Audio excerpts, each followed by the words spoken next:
Olá, alunos do sétimo ano da Escola Padre Federico Viking. Estamos aqui novamente, dessa vez para a última semana do nosso volume 6, onde a gente vai ver um pouco sobre ecoturismo, né, um pouco sobre turismo ecológico, né, que é ecoturismo, e a gente vai ver um pouco sobre o nosso contexto regional no sentido de características da nossa região, que também podem ser usados como turismo, cultura, tradições, eh tipo, cultura, tradição, pratos turísticos, né, pratos, tradicionais, estou dizendo, de comida, culinária, que eu quero dizer. Então, a gente vai ver que tem diversas características que podem ser usadas de atração turística, por exemplo, na nossa região aqui em Minas Gerais. Além, claro, do da do ecoturismo em si, né. Minas Gerais é uma região que é bastante rica, de turismo natural, trilhas, né, tem muitas trilhas em Minas Gerais, né, Ibitipoca a gente conhece bastante aqui, a gente que é de Juiz de Fora, enfim. Mas além disso, outra coisa que pode ser explorada também, não explorada, né, nesse sentido, mas também pode ser utilizada como para atração turística, é a nossa cultura, as nossas tradições, a culinária, igual eu falei. Enfim, várias coisas, características interessantes tem na nossa região, que pode ser usadas bastante para turismo, tá? Então, a gente vai falar um pouco sobre isso, ecoturismo, patrimônio histórico e marcas do regionalismo mineiro, que tem todas essas tradições que eu acabei de falar, tá? Então, ecoturismo no Brasil. O termo ecoturismo foi introduzido no Brasil no final dos anos 80, segundo a tendência mundial de valorização do meio ambiente. A Embratur, Instituto Brasileiro de Turismo, iniciou em 1985 o projeto Turismo Ecológico, criando 2 anos depois a Comissão Técnica Nacional, constituída conjuntamente com o IBAMA, Instituto Brasileiro de Meio Ambiente e dos Recursos Naturais Renováveis. Primeira iniciativa direcionada a ordenar o segmento. Vocês vão ver que nos anos 80, e principalmente a partir da Eco 92, que foi uma reunião de países que teve aqui no Rio de Janeiro, para discutir essas questões climáticas. E uma das coisas que saiu dessa reunião é explorar o turismo natural, né? É um turismo que possibilite que pessoas tenham contato com a natureza e que a partir desse contato desenvolva algum tipo de pensamento autossustentável, sustentável, né? Melhor dizendo, enfim. Maior con a partir do maior contato com a natureza, desenvolver, vamos dizer assim, uma mentalidade mais amigável com a natureza, né, não exploratória, igual estava tendo. Então, a partir dessa reunião que teve em 1992, os países meio que se acordaram em valorizar o tipo de turismo que explore, regiões naturais, né, na tentativa de, a partir desse contato, se consiga também, preservar elas, né. Então é isso que ele vai falar. Então ele começou nos anos 80 com criando o termo ecoturismo, né, a Embratur e tal, o IBAMA. Só que a partir do Rio 92 que as coisas começaram a engrenar mesmo, que eu vou ler agora. Ainda na mesma década foram autorizados os primeiros cursos de guia especializado, mas foi com a Rio 92 em que esse tipo de turismo ganhou visibilidade e impulsionou o mercado com tendências de franco crescimento. Em 1994, com a publicação das diretrizes para uma política nacional do ecoturismo pela Embratur e pelo Ministério do Meio Ambiente, o turismo ecológico passou a se denominar e foi conceituado como ecoturismo. Então, primeiro foi o turismo ecológico, né, os primeiros termos, depois, nos anos 90, virou ecoturismo. Um segmento da atividade turística que utiliza de forma sustentável o patrimônio natural e cultural, incentiva sua conservação e busca a formação de uma consciência ambientalista por meio da interpretação do ambiente, provendo o bem-estar das populações. Então ele deu um conceito aqui mesmo do que é ecoturismo, olha lá.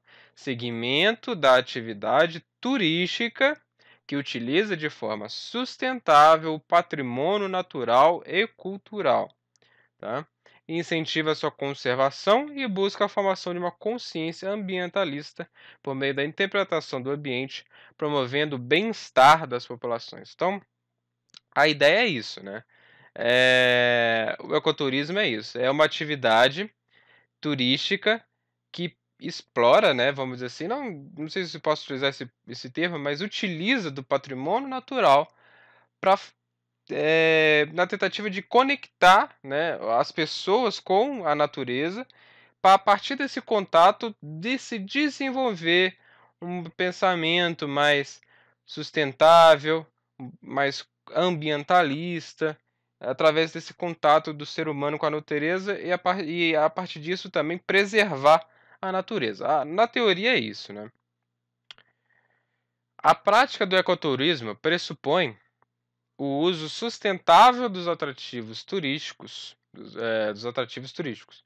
O conceito de sustentabilidade, embora de difícil delimitação, delimitação, refere-se ao desenvolvimento capaz de atender às necessidades da geração atual, sem comprometer os recursos para a satisfação das gerações futuras. Então criou-se esse termo também, né?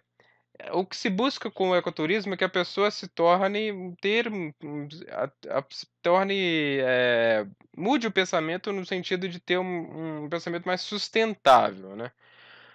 Sustentabilidade é o termo que se inventaram para naquela Eco 92, para designar um tipo de desenvolvimento no qual atenda às necessidades da geração atual, das pessoas atualmente, sem comprometer a a satisfação das gerações futuras. Então, sustentabilidade é isso. É como se fosse um desenvolvimento econômico sustentável, ou seja, que não comprometa as gerações futuras e, ao mesmo tempo, desenvolve, né, atende às necessidades atuais, tá? Em uma abordagem mais ampla, visa promover a harmonia dos seres humanos entre si com a natureza. Utilizar o patrimônio natural e cultural de forma sustentável representa a promoção de um turismo ecologicamente suportável ao longo prazo, economicamente viável, assim como ética e socialmente equitativo para as comunidades locais. Então é isso, né? A tentativa é de que a partir desse turismo se consiga ter um pensamento mais ambiental, que se consiga também preservar esse tipo de natureza e tal. Isso tudo é na teoria, né. A gente vai ver que na prática, nem sempre se desenvolve esse tipo de pensamento mais ambiental e mais sustentável, tá. Exige a integração ao meio ambiente natural, cultural e humano, respeitando a fragilidade que caracteriza muitas destinações turísticas. Esse tipo de turismo pressupõe atividades que promovam a reflexão e a integração homem em ambiente, em uma inter-relação vivencial com o ecossistema, com costumes e a história local. Deve ser planejado e orientado visando o desenvolvimento do turista nas questões relacionadas à conservação dos recursos que se constituem no patrimônio. Essa parte que é a parte mais, na prática, mais complicada desse ecoturismo, porque nem sempre se desenvolve na pessoa, a pessoa que faz ecoturismo, um pensamento ambiental, né, um estilo de pensar mais ambiental. Eles não mudam a ideia, o ideal da pessoa, muitas vezes não conseguem mudar o tipo de pensamento da pessoa, o que que ela acha, né. Então a gente vê cenas, na atividade vai ter, assim, uma foto, no qual tem uma cachoeira, vou até mostrar para vocês aqui, ó. Aqui, a gente consegue ver esse tipo de cena. Você tá vendo que tem uma cachoeira, as pessoas vão lá para se banhar ou para só visitar.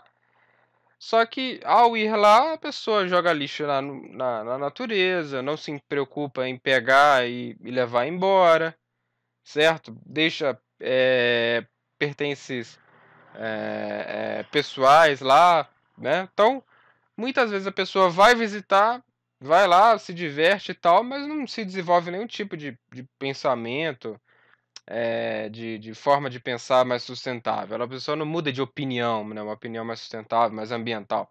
Muitas vezes não. né. Então, na prática, isso não funciona tão bem como de fato foi planejado, né.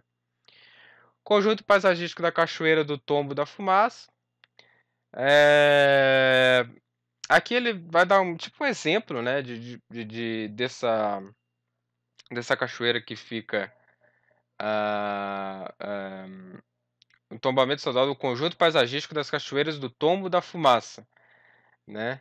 Eh, então é como se fosse eu não pretendo eu não vou ler com vocês, se vocês quiser vocês dão uma linda aqui, mas ele fala como foi todo o processo de tombamento, um pouco da história, certo.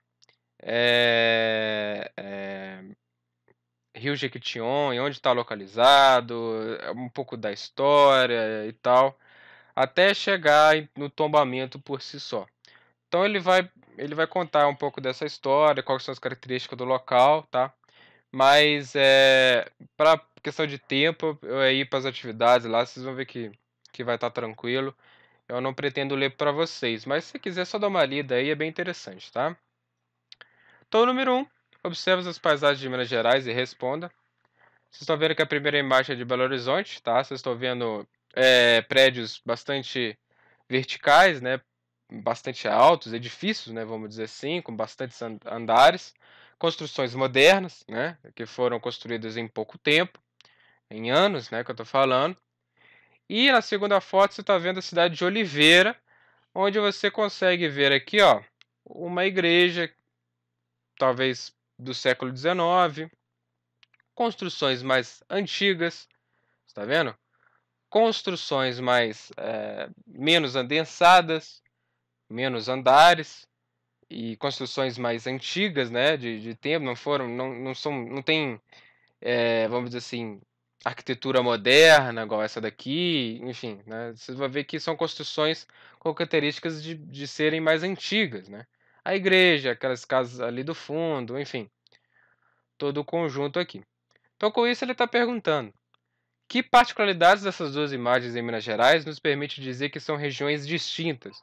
Igual eu falei, questão dos edifícios, construções mais novas, mais verticais, bastante andares.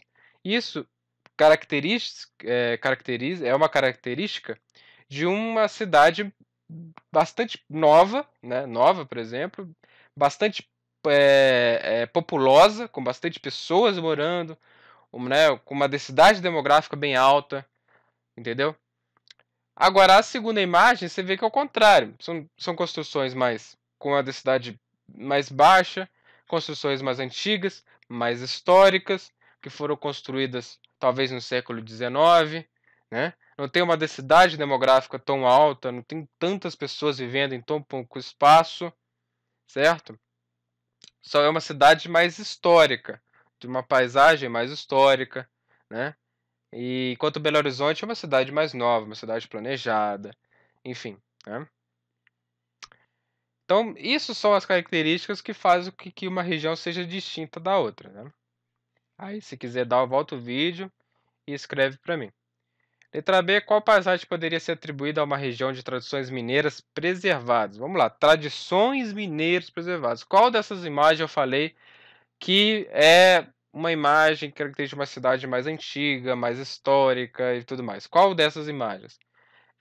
Provavelmente é a imagem que tem tradições mineiras preservadas, tá? Se quiser volta o vídeo lá e tudo certinho. Letra C, onde você mora se assemelha mais à primeira ou à segunda paisagem? Qual semelhança pode ser destacada? Uma pergunta pessoal. Juiz de Fora, é mais a primeira ou a segunda imagem? Falem para mim aí. Atividade 2, tem uma tirinha aqui. A pessoa está falando, né? A menina. Chica, a loira, né? A menina loira. Esse seu dicionário português mineirês tem uma seção de frases úteis. Aí a menina morena, né? A Chica, de cabelo moreno. Claro, ela se dá, ela lhe dá dicas de como se informar sobre pontos turísticos, por exemplo.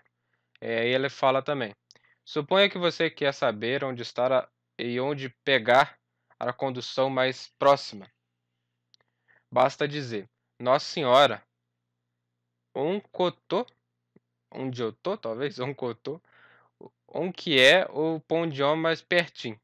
Ou seja, ele está falando um pouco da característica da língua, não língua, né, mas da, da, do sotaque, né, vamos dizer assim, da forma de falar do mineiro, né, como se fosse um dicionário onde ele está dando um guia de como falar com outras pessoas. Basicamente é uma tirinha assim, né, conversa da Chica, das duas meninas aí, tá?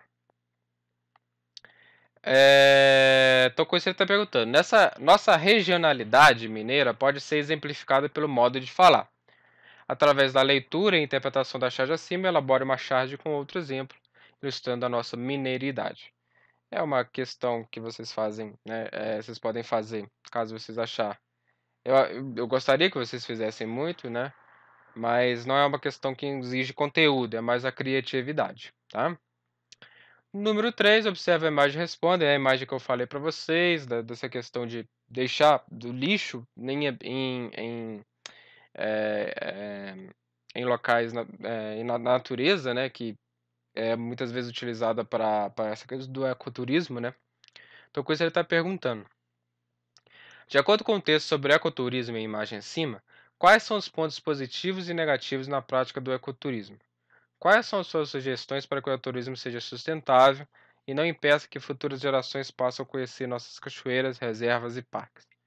Então, o ponto negativo foi exatamente isso que eu falei para vocês, essa questão do lixo, certo? Nem sempre a pessoa, através do turismo nessas regiões, nesses locais de patrimônio natural, nem sempre essas pessoas desenvolvem qualquer tipo de pensamento ou opinião ambientalista, ou de preservação, ou de sustentabilidade. Então as pessoas vão visitar esse tipo de locais, mas não se preocupem em pegar o lixo, levar embora, em vez de deixar lá o lixo, enfim. Então, o ponto negativo é que nem sempre esse ecoturismo desenvolve qualquer tipo de mudança de pensamento ou de forma de pensar, né? Agora, os pontos positivos, vocês podem dizer o que está aqui mais ou menos em relação a toda a teoria da questão, né? Na tentativa de fazer um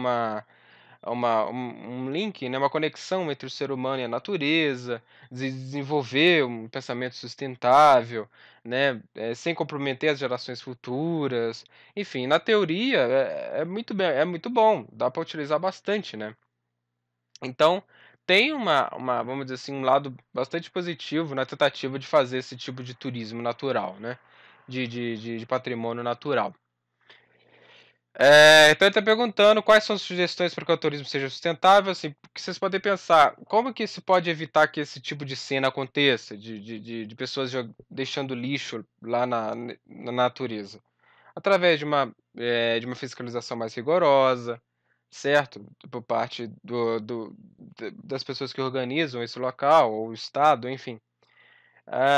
Colocando regras, enfim, através de uma educação que de fato faz a pessoa se interessar e mudar a opinião em relação a não se preocupar com a natureza, a não se preocupar em deixar lixo nesses locais, a cuidar da natureza mesmo de fato, né? Então, isso são pontos que a gente pode colocar como exemplos que se pode fazer para que o turismo seja de fato mais sustentável, tá? Então, e número 4, você conhece o lugar onde mora? Lembre-se para regionalizar, ou seja, dividir. Temos que conhecer muito bem onde pretende para fazer essa divisão. Como a sociedade costuma ser regionalizada? E como você a regionalizaria usando outros critérios? Tô pensando em Juiz de Fora. Juiz de Fora tem muita gente fala muito do centro, né? Ah, vou pro centro, vou para ir a alguma loja, enfim. Então, em Juiz de Fora, um exemplo que eu posso dar para vocês é essa questão do centro, né? Tem essa divisão bem clara entre centro e periferia, né? A gente fala muito em ir pro centro para fazer as coisas, né? E outros exemplos podem ser dados, por exemplo, os bairros, né? Zona Norte, né? Que a gente fala bastante, Zona Sul, certo? Então, várias divisões podem ser dadas que a gente escuta no nosso dia a dia. E se você quisesse regionalizar do seu jeito, ou seja, dividir a cidade do seu jeito, como que você dividiria? Então isso que ele quer que você faz, tá? Então é isso, gente, acaba na página 62 aqui. Esse foi o volume 4, a última, esse foi a atividade número 4, o último atividade do volume 6. E, na próxima aula a gente já começa o volume 7, que é o último volume, se não me engano, de conteúdo aí que vocês vão ver, tá? Espero que vocês tenham gostado e até a próxima aula.